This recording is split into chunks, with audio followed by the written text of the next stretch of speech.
Here in Germany, almost 2,000 people identified as far-right extremists have a permit to possess a firearm. That's according to the government's own statistics. 1,200 of that number describe themselves as Reich citizens. And since November of 2016, around 450 of them have had their firearms licenses taken off them by the state. But who are Reich citizens, and are they dangerous?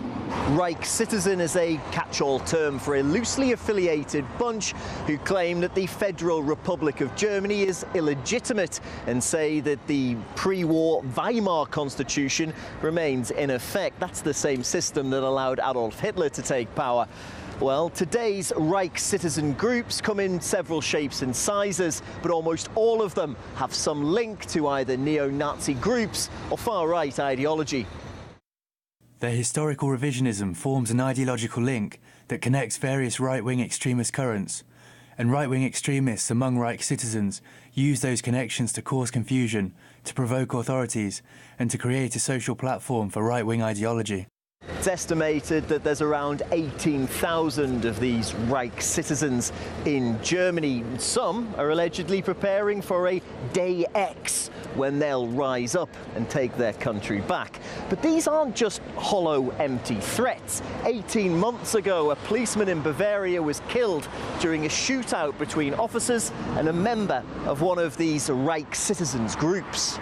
The number of these people has significantly increased. Acts of violence towards public officials, policemen, have increased in number. If the numbers go on to increase, if these people really use guns and prepare themselves for opposing and resisting public authorities, then indeed it's a challenge for the state. Opposition politicians have accused the government of trying to sweep the extent of Germany's problem with far-right violence under the rug. First, the federal government explains that right-wing terrorist groups can form spontaneously and have a strong digital network. But then, many of their actions are not counted as right-wing terror offenses. The impression is that the federal government consciously accepts blind spots.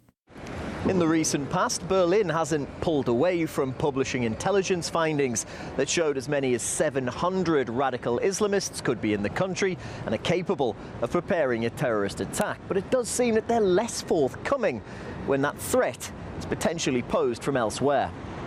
We now are facing the end of left-wing intellectual dominance and cultural and political hegemony. And under this umbrella of growing right-wing populism, of course, right-wing radicals, right-wing extremists feel protected. The German state has to react to that with all the power and strength it has.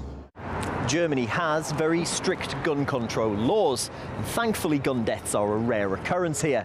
But perhaps one way to keep it that way would be to not allow people who the government considers a threat to the public to have access to firearms.